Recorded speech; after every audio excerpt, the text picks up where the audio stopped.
요한복음 14장 21절 말씀입니다.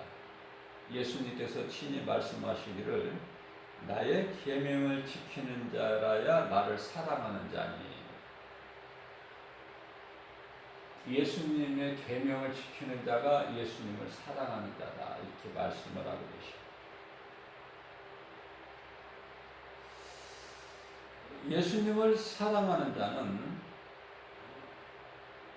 하나님께서 사랑하신다는 거예요. 그리고 예수님도 사랑하신다는 말씀.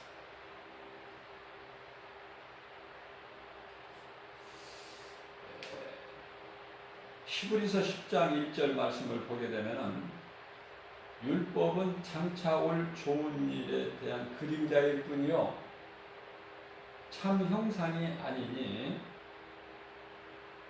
해마다 드리는 같은 제사로는 하나님께 나오는 자들을 온전하게 할 수가 없다, 이렇게 말씀을 하셔요. 뿐만 아니라 로마서 10장 4절 말씀을 보게 되면은 그리스도는 모든 믿는 자에게 의를 이루기 위하여 마침이 되신다, 이렇게 말씀하셔요. 예수님은 믿는 자들에게 율법의 마침이 되신다.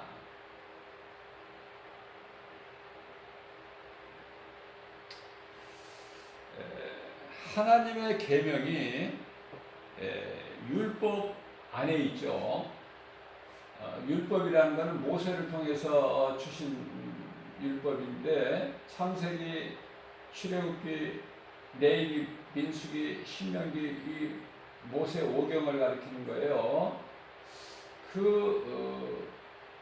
모세 율법 안에 출애굽기서 20장 3절이죠.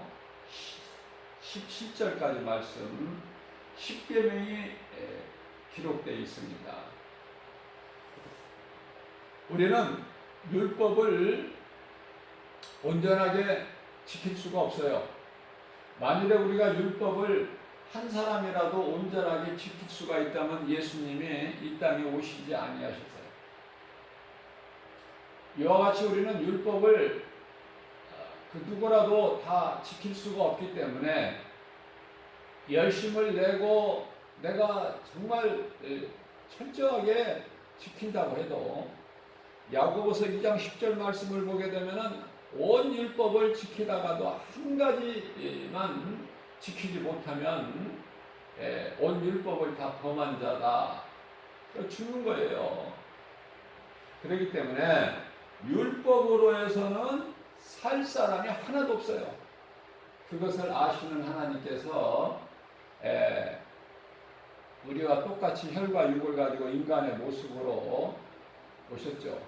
그분이 예수 그리스도시다.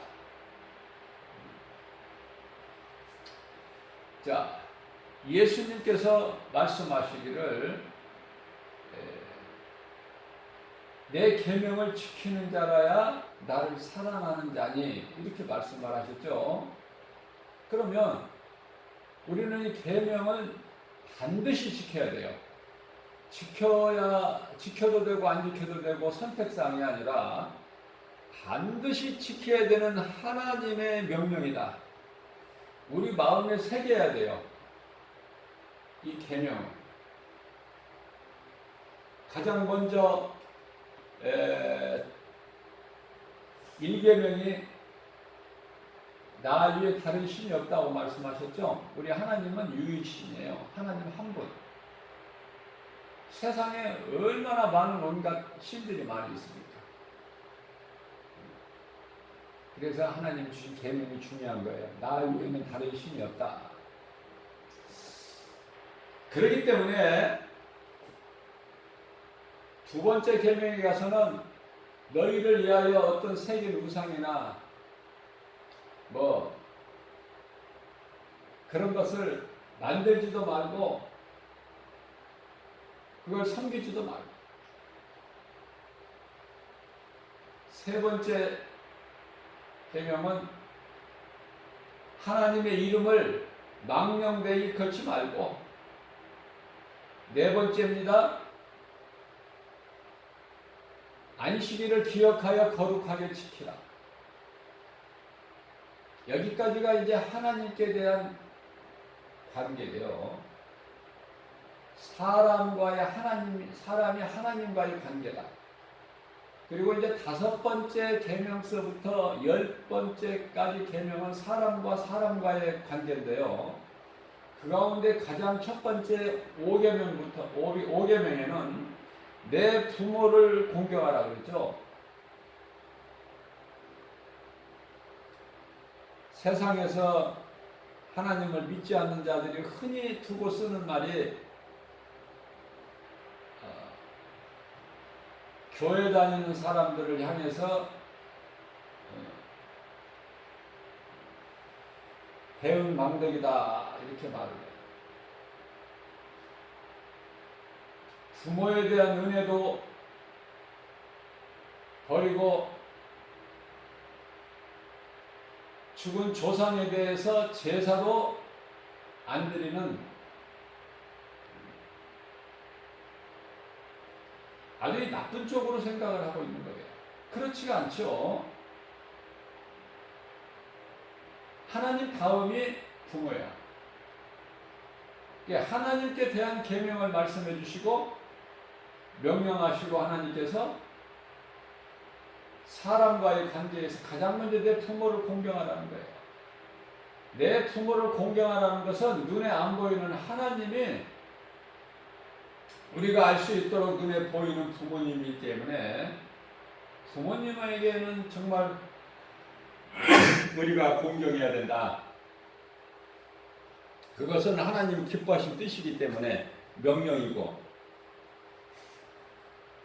부모를 공경하지 않고서 하나님을 사랑한다는 것은 거짓말이고 가증한 자이기 때문에 부모를 공경하라. 그 다음에 이제 죽이지 말라는 거 아닙니까? 사람이 사람을 죽여서는 안 돼요. 살인하지 말라. 그죠?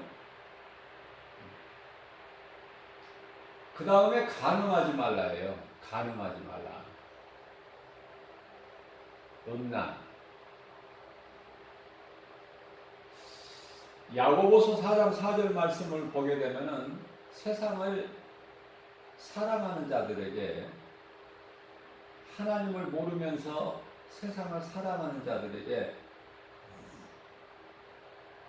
간음한 여인들아 이렇게 말씀을 하시죠. 간음한 여인들아, 너희가 세상과 벗하는 것이, 세상을 가까이 친구, 벗이라고 그러죠. 벗하는 것이 하나님과 원수가 되는 걸 너희가 알지 못하느냐. 이 말씀과 관련하여 에레미야서 31장 32절 말씀에서 하나님께서는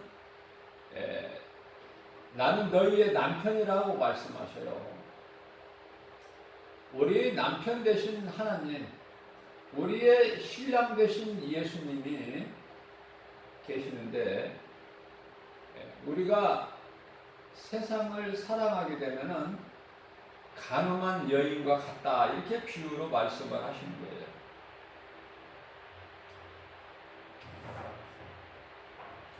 그 다음에는 이제 도둑질하지 말라죠. 도둑질하지 말라. 도둑질하는 거. 내게 있는 거 감사하고 만족할 줄 알고, 자족이죠. 내게 있는 것이 내 것이 아니라 하나님께서 내게 주신 것으로 감사함으로 받아 누리는 거예요. 이것이 자족이에요. 그 사람이 복 있는 사람이에요. 그러한 믿음 있는 자에게, 감사하는 자에게 하나님께서 더 좋은 것을 차고 넘쳐나도록 부어주시죠. 하나님께서 약속하셨고 말씀하신 건 다 이루어 주셔요. 도둑이라는 것은 예수님께서 요한복음 10장 10절 말씀을 통해서 마귀를 도둑으로 비유하시면서, 도둑이 오는 것은 도둑질하고 죽이고 멸망시키는 것 뿐이나 내가 너희에게 오는 것은 생명을 얻되 풍성히 얻게 하려십니다. 믿는 우리를 양으로 비유하시고 예수님은 우리의 첫 목자 되시죠. 그래서 주님께 속한 양들은 주의 음성을 듣고 주님을 따르기만 하면 되는 거예요. 이것이 순종이고 오늘 본문에서 말씀하고 있는 예수님의 계명을 지키는 것이다. 그 다음에 이제 9번째 가서는 내 이웃의 것을 탐내지 말라. 탐심이죠. 골로새서 3장 5절 말씀을 보게 되면 탐심이 곧 우상숭배라고 말씀하셔요. 탐심은 끝이 없어요. 끝이. 예를 들면 100억을 가진 사람이 만족하느냐 그 말이에요. 더 가지기 위해서 더 욕심을 부리고 탐욕으로 인하여 더 하다가 죽는 거야. 그걸 몰라요. 절제를 할 줄을 못해. 절제를. 데살로니가 갈라디아서 5장 22절 23절 말씀을 보게 되면은 성령의 열매 9가지가 나오는데요. 절제가 나오죠. 사랑과 희락과 화평과 오래 참음과 자비의 양성과 충성과 온유와 절제니 절제할 줄 알아야 돼요. 그리스도인은. 물론 돈이 좋죠. 우리가 이 세상을 몸으로 사는 동안에 육체에 있을 동안에는 어때요? 물질이 생명 아닙니까? 몸은 물질이 생명이에요. 썩어질 육체는. 그래서 돈이 안 좋은 것이라는 것이 아니라 사용을 잘해야 돼요. 사용을. 내게 있는 것으로 감사하고 내게 있는 거 하나님이 주신 것으로 감사함으로 받아 누려야 되는 거예요. 거기에 욕심을 부리지 말고. 그죠? 더 강조하기 위해서 10번째 계명에 우리 예수님께서 자세하게 말씀하십니다. 10번째 계명이죠. 내 이웃의 것을 탐내지 마라. 특히 내 아내나 내 이웃의 아내죠. 내 이웃의 아내나 내 이웃의 남편을 탐하지 말라는 거 아닙니까? 내 이웃의 동물까지도 짐승까지도 탐하지 마라. 내 것이 아닌 것은 하나님께서 다 이렇게 선을 그어 놓으신 거예요. 울타리를 다 쳐 놓으셨다. 그런데 남의 것을 탐내고 넘보면 안 돼요.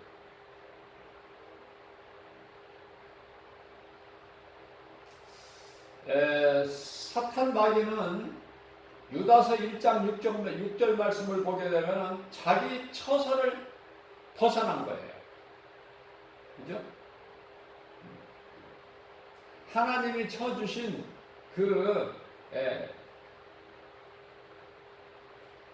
울타리를 벗어나면 안 돼. 그건 다 죄예요. 예를 들면은 어떤 이가 원수다 하더라도 그 원수 갚는 것이 하나님께 있다고 그러죠. 로마서 12장 19절 말씀이죠. 내 원수 갚는 것이 하나님께 있다는 거예요. 네가 갚으면 죄가 된다는 거예요. 그래서 하나님께 맡기라는 거예요. 그리고 사랑하라는 거예요. 사랑할 의무만 주셨지 미워할 권리는 하나님께서 안 주셨어요. 모든 사람에게. 우리가 이 세상을 살면서 보면은 깨달아지는 거는 예수를 안 믿는데도 착한 사람이 너무 많아. 나쁜 사람은 일부야. 좋은 사람, 착한 사람이 많다는 것을 깨달아요.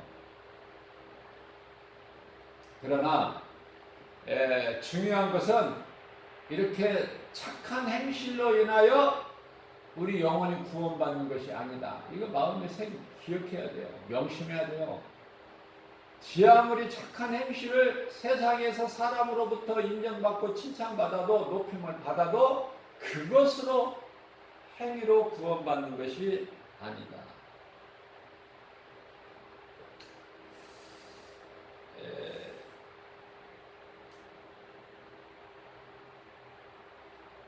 예수님께서 율법을 다 이루어 주셨어요. 율법의 저주 아래 오셔서 우리 죄로 그 저주를 다 담당하신 거예요.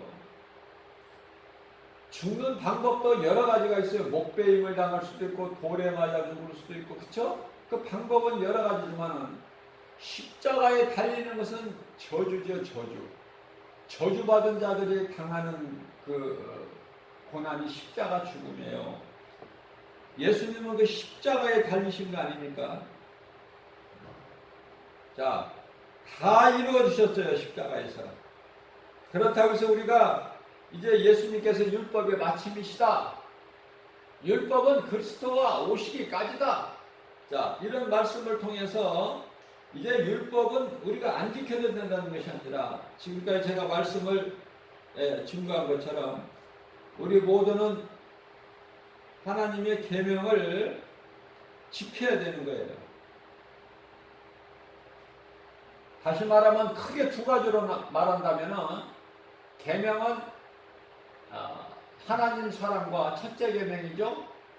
다음 둘째 계명으로 이웃 사랑이에요. 그러나 우리가 얼마나 연약합니까? 우리가 연약하다는 것을 우리 예수님께서 잘 아시잖아요.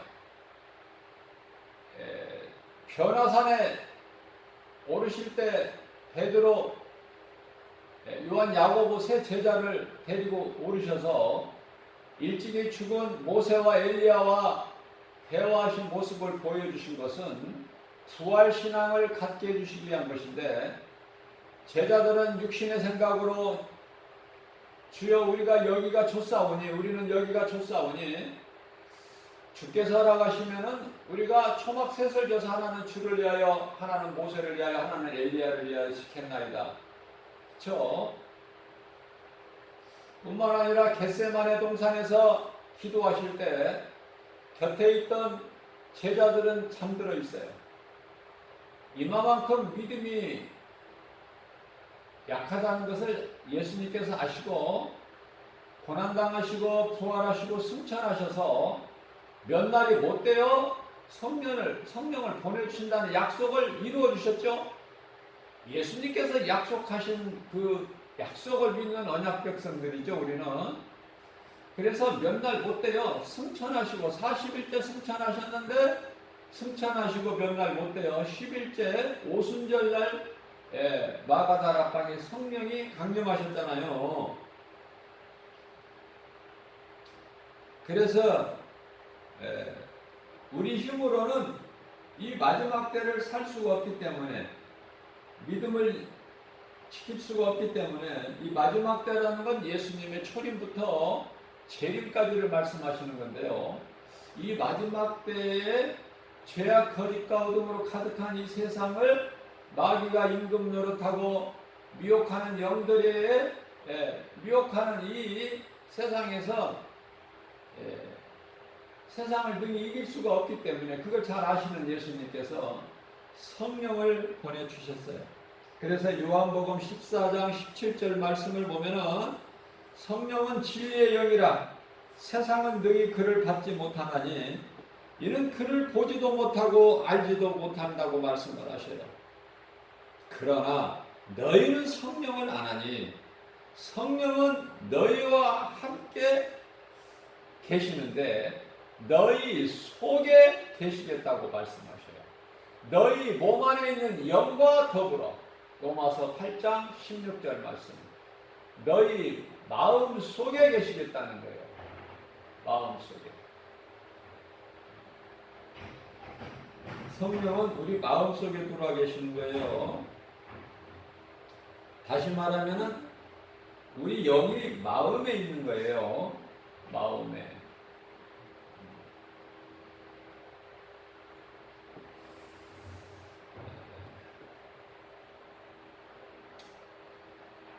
요한복음 14장 16절 말씀을 보게 되면은 영원토록 함께 계신다. 성령이 영원토록. 이게 하나님 은혜 아닙니까? 그게 우리가 사는 것은 하나님의 은혜인데요. 성령이 내 속에 들어와 계시기 때문에 우리가 눈에 보이는 환경을 이길 수가 있고 또 거짓을 물리칠 수가 있고 또 성령을 통하여 우리가 영분별의 능력을 가지는 것이고 진리와 거짓을 분별할 수가 있죠. 그래서 하나님 말씀을 붙잡고 세상 환경 눈에 보임을 이기고 나가는 거 아닙니까? 성령이 도우심이에요. 모든 세상 시험 환난 가운데서 불꽃 같은 눈동자 같이 성령의 권세와 능력을 지켜주실 뿐만 아니라 우리가 넘어지지 않도록 붙잡고 계시고 우리가 또 넘어질지라도 세워주시고 때때로 사망의 음침한 골짜기를 지나더라도 해를 받지 않게 해주시죠.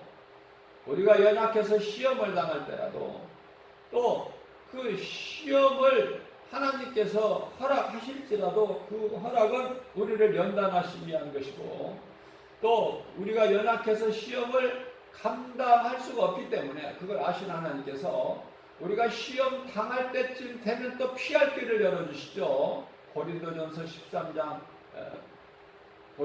10장 13절 말씀이죠. 그렇기 때문에 우리는 염려할 것도 없고 두려워할 것도 없고 우리의 모든 짐을 예수님께 맡겨버리는 거예요. 예수님께서 다 져주시기 때문에 시편의 55편 22절 말씀입니다. 예수님께 맡겨버려라.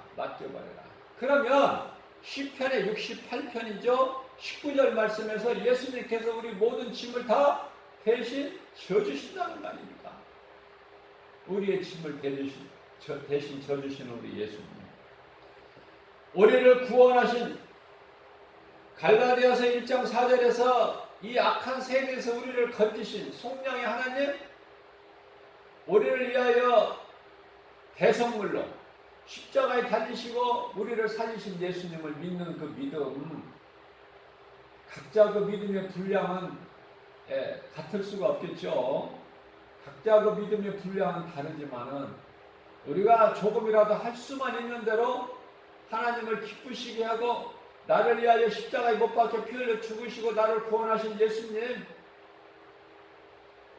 좀 기쁘시게 영화롭게 해드리는 일에 힘쓴다면은 우리 주님이 얼마나 영광 받으실까.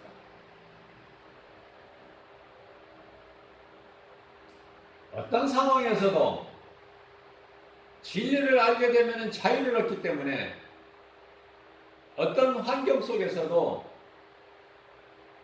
연연하지 않고 우리 예수님을 사랑하는 마음을 우리는 변치 않고 우리는 세상을 이기고 나아갈 수 있는 거예요. 그것이 성령의 도우심이에요. 성령의 도우심이 없이는 한순간도 살아갈 수 없는 연약한 존재죠. 그것을 깨닫고 늘 나의 연약함을 하나님 앞에 드러내고 내가 죄인인 것을, 그것도 죄인 중에 괴수라는 것을 내 주님 앞에 기도할 때마다 우리가 고할 때 우리 예수님이 십자가에 달려서 흘리신 그 보혈의 공로를 우리가 날마다 기억하고 기념할 수 있는 거 아닙니까? 잊어버리지 않는 거예요. 왜 하나님의 말씀을 우리 마음속에 새겨서 그 말씀을 주야로 묵상하는 자라고 말씀하십니까? 왜 그러한 자가 복 있는 사람이라고 말씀하셔요? 시편의 1편 1절서부터 3절까지 가장 먼저 복에 대해서 말씀하시는데 진정한 복 있는 자는 하나님 말씀을 묵상해서 잊어버리지 않는 거예요. 시편의 119편의 11절에 다윗은 내가 하나님께 범죄하지 아니하려고 하나님의 말씀을 내 마음 속에 두었나이다 이렇게 말씀을 하십니다. 세상 사람들은 성령을 알지를 못해요. 그러나 나의 제자들 너희들은 아나니 그 성령이 너희 속에 계시는데 영원토록 계신다는 것을 말씀을 하고 있습니다.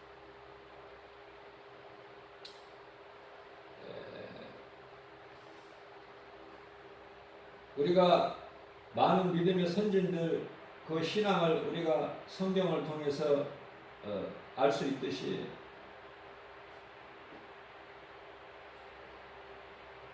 이방 여인 누수녀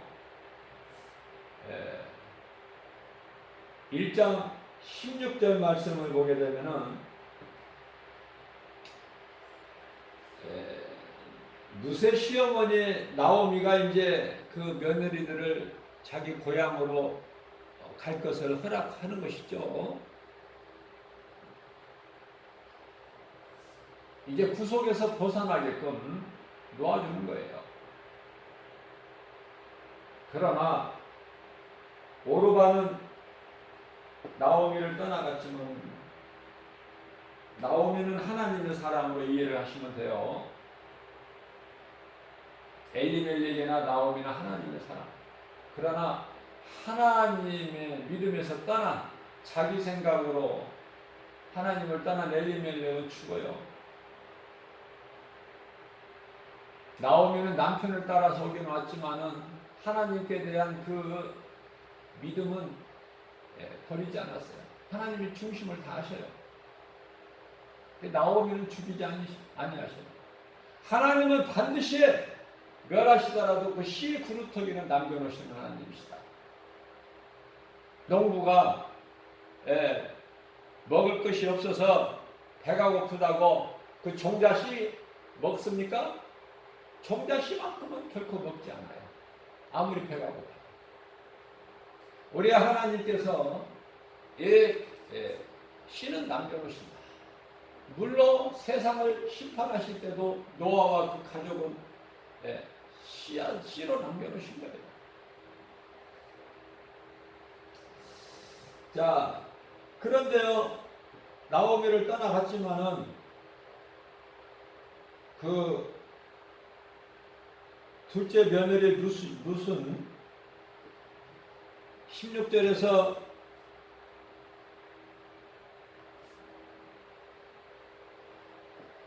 나에게 어머니를 따르지 말고 돌아가라고 강권하지 마세요. 어머니께서 가시는 곳에 나도 가고 어머니께서 머무시는 곳에서 나도 머물겠나이다. 어머니의 백성이 나의 백성이 되고 어머니의 하나님이 나의 하나님이 되시니 이런 신앙 고백. 우리 예수님이 얼마나 기뻐하시고 이런 신앙 고백. 사도신경 외워가지고 그냥 믿음 없이 하는 그런 신앙 고백이 아니라 그런 고백을 했던 베드로가 잠시 후에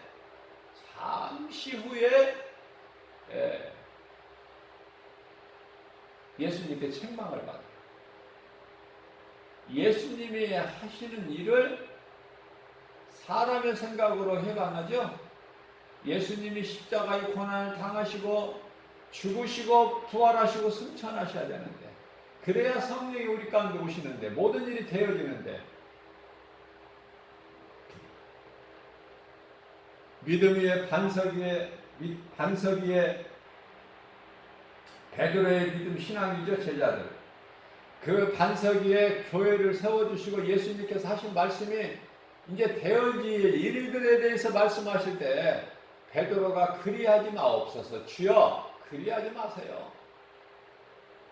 우리가 주님을 위하여 모든 것을 버리고 주를 따랐는데 따라 싸운즉 주께서 이제 우리를 떠나가시면 우리는 뭐가 됩니까? 우리의 소망은 무엇입니까?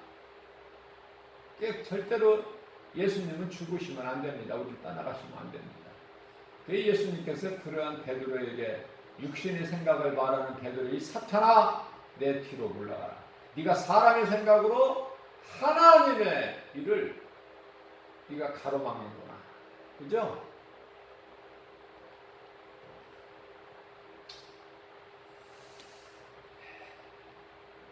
우리는 하나님의 그 섭리를 우리가 어떻게 알 수 있습니까? 피조물이. 그러나 하나님께서 말씀해 주신 것은 성령의 감동으로 깨달아야 돼요.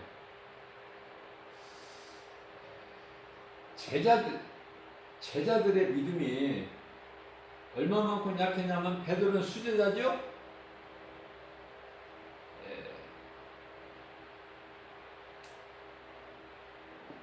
주는 그리스도시요 살아계신 하나님의 아들이라고 고백을 했지만 몇 시간도 못 돼서 예수를 모른다고 부인해버려요. 누가? 베드로가. 자기 입으로 신앙 고백했던 베드로가 예수님께로부터 칭찬까지 받았던, 그래서 그 믿음으로 천국 열쇠까지 받았던 그 베드로가 예수를 모른다고 부인해버려요. 그렇기 때문에 교회에 와서 사도신경 외워가지고 입으로 하는 그런 신앙 고백 가지고는 예수님을 기쁘시게 해드릴 수가 없어요. 그러면 어떤 믿음으로 예수님을 기쁘시게 할 수 있을까? 바로 누시 고백한 것처럼, 누시 이르되 어머니 나를 따르지 말고 돌아가라고 강권하지 마세요. 나의 가는 길은 어머니를 따르는 것입니다. 하나님의 사람 어머니. 그래서 어머니의 백성이 내 백성이 되고, 어머니의 하나님이 나의 하나님이 되십니다. 나를 떠나가라 강권하지 마옵소서. 거기에서 끝나는 정도가 아니에요. 17절입니다. 어머니께서 죽으시는 곳에서 나도 죽어 거기에 묻힐 것이다.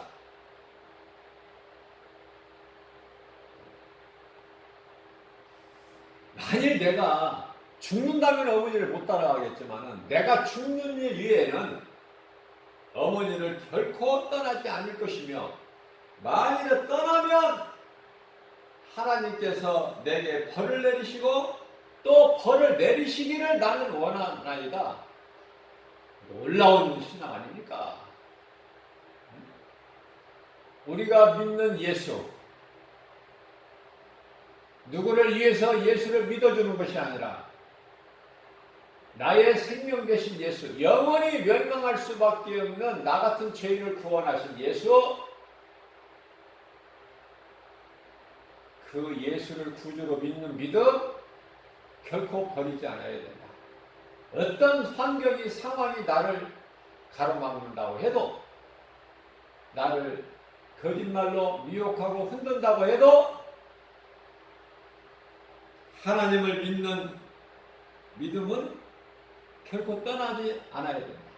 누세 신앙을 본받아서 이러한 누세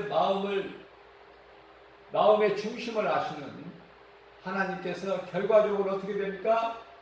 누수녀 보아스와 결혼을 해서 오벳을 낳게 되는, 다시 말하면 그리스도의 계보에 오르게 되잖아요. 우리가 생각해 보자고요. 이런 이방 여인 누시나 또 여리고성 기생 신분이었던 나압이나, 그죠? 아무것도 우리에게 짐이 될 수가 없어요. 어떤 것도 우리에게 부담이 될 수가 없어요. 신분 따위 같은 거?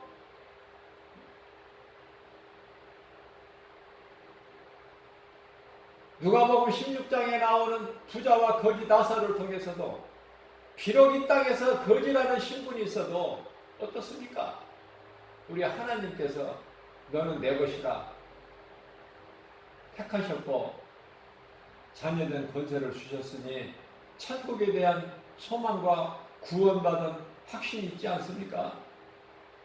그리스도인들의 얼마나 이 마지막 때를 사는 동안에 애롭고 힘들고 가난하고 아프고 얼마나 고난이 많습니까? 그러나 이 믿음으로 이기는 거예요.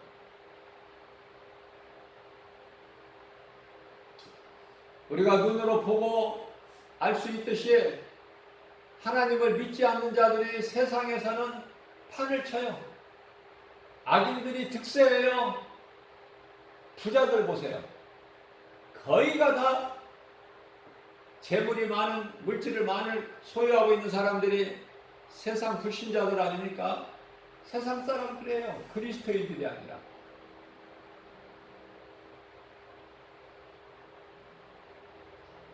우리가 이 법을 만드는 국민의 대표인 그 국민들이 다 의견을 때마다 모을 수가 없기 때문에 대표로 뽑은 것이, 국민의 대표로 국회의원이라는 자들이 있는데요. 국회의원. 대단하죠. 국회의원들 중에서도 그러한 힘을 가진, 권세를 가진 국회의원이라도 그 300명 가운데에는 그리스도인도 있어요.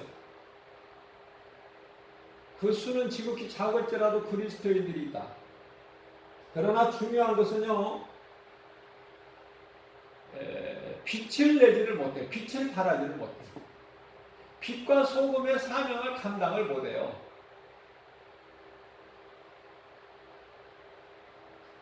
오늘 룻과 같은 이런 신앙을 가지고 나가지를 못해. 그저 어물쩡하게 그냥 좋은 게 좋은 거야. 적당히. 우리 하나님이 기뻐하십니까? 내가 국회의원직을 내가 떠나더라도 할 말은 해야 돼. 그것이 그리스도인이에요.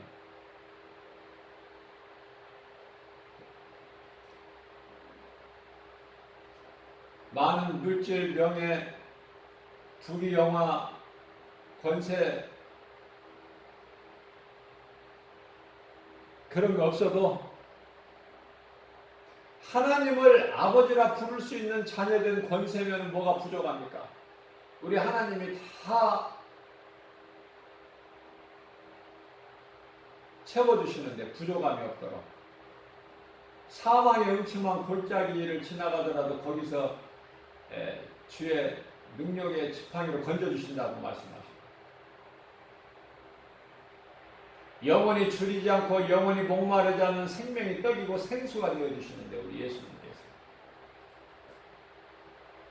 요한복음 14장 6절입니다. 예수께서 이르시되 내가 곧 길이요 진리요 생명이니 예수님으로 말미암지 않고는 아버지께 하나님 나라에 들어갈 수가 없어요.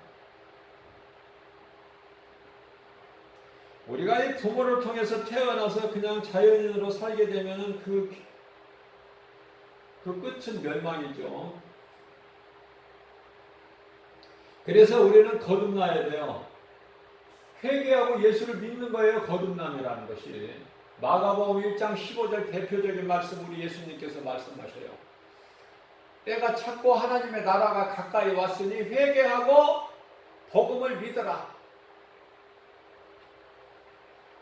회개가 물세례고 복음을 믿는 것이 성령세례예요. 이 거듭남은 참으로 중요하지만 썩어질 것으로 되는 것이 아니야. 썩지 아니할 것으로 되는 건데요. 썩지 아니할 씨가 뭐예요? 하나님의 말씀이라고 베드로전서 1장 23절에서 말씀하고 계시죠. 결론적으로 시편의 147편 1절에 모든 영광을 하나님께 돌리면서 기쁨으로 하나님을 찬양하는 것이야말로 가장 사람으로서 아름다운 모습이고 선한 행실이다. 그것은 마땅하고 당연한 것이다. 짐승이 아니고 사람으로 태어났다면 이러한 삶을 통해서 거룩해져야 됩니다. 우리가 거룩하신 하나님의 말씀 뜻에 순종하면서 나아갈 때 우리가 거룩해지는 거예요. 베드로전서 1장 16절 말씀입니다. 하나님께서 말씀하시되 내가 거룩하니 너희도 거룩하라 말씀하셨죠. 우리는 죽을 수밖에 없는, 영원히 멸망할 수밖에 없는 육체로 시작을 했다가 은혜로 우리가 생명을 얻고 영원히 살아야죠.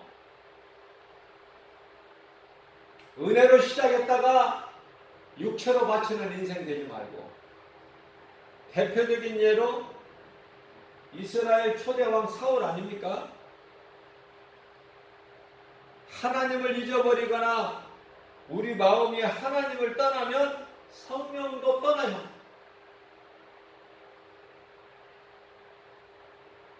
성령은 내 속에 들어오셨다가 또 나가셨다가 또 들어오셨다가 그러신 분이 아니에요. 앞서 말씀 전한 대로 영원토록 계셔요. 요한복음 14장 16절에서, 마태복음 28장 28절에서는 마태복음 28장 20절 말씀에서는 세상 끝날까지 나와 함께 계신다. 예수님께서 친히 말씀하시죠. 그러나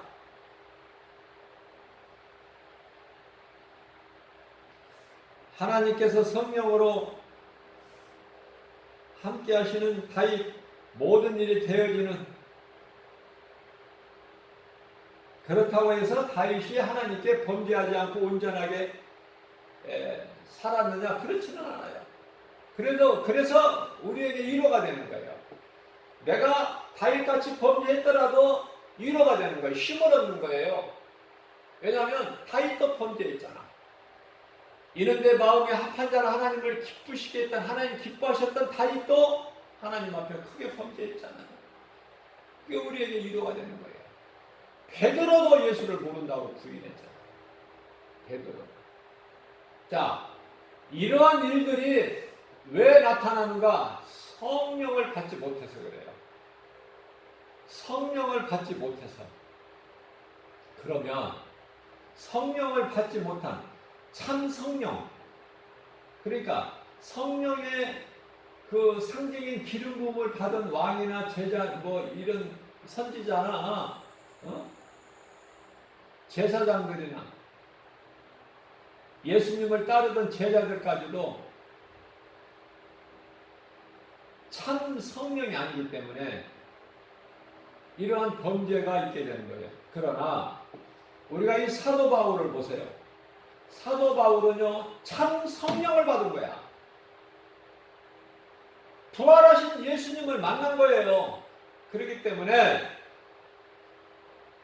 육체로 끝나는 순간까지 예수 그리스도를 구주를 믿는 믿음에서 떠나지 않을 뿐만 아니라 예수의 증인으로 사는 인생을 산다. 자, 그래서 대표적으로 사울과 이스라엘 초대왕 사울과 다윗인데요. 사울은 하나님을 떠나요. 사무엘상이죠.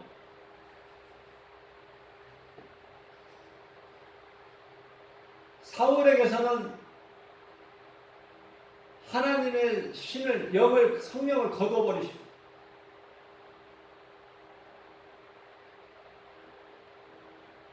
이스라엘 초대왕 사울에게 부어지는, 사무엘 선지자를 통해서 부어지는 그 성령의 기름도 참이 아니라고 제가 그랬죠. 참 성령은 오순절 마가다라 땅에 강림하시고 그 성령을 받아야 돼요. 사울왕은 하나님을 떠나요. 사무엘상 16장 14절 말씀에서 하나님을 떠난 사울에게서 하나님이 영을 거둬버리셔요, 성령을. 그러니까 뭐가 들어가요? 하나님이 부리시는 악령이 들어가는 거예요, 사울에게.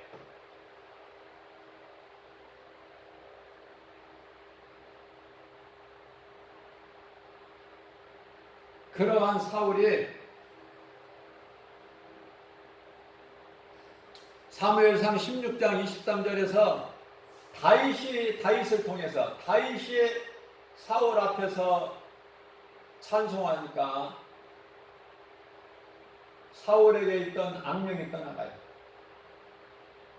사울이 고통에 사라져요. 고통에서 벗어나요. 마음이 상쾌해졌다고 말씀하고 있어요. 그럼에도 불구하고 사울은 깨달지를 못하고 여전히 다윗을 죽이려고 하고 시기 질투. 다윗을 죽여야만이 내가 왕위를 보존할 수 있다는 생각. 마귀가 주는, 사탄이 주는 생각이죠. 하나님께서 다윗을 택하셨는데 어떻게 사울이 죽입니까, 사람이? 그러니까 하나님보다 더 큰 거야, 사울아. 그래서 그 결과는 블레셋과의 전쟁에서 세 아들과 함께 자기도 스스로 자기 생명을 끊는 그런 결과를 가져오게 되는 거 아닙니까? 시편의 128편 1절에서 2절입니다. 하나님을 경외하며 그 길을 걷는 자는 복이 있다. 모든 수고가 헛되지 않고 네가 수고한 것을 열매를 거둔다는 말씀을 하고 계셔.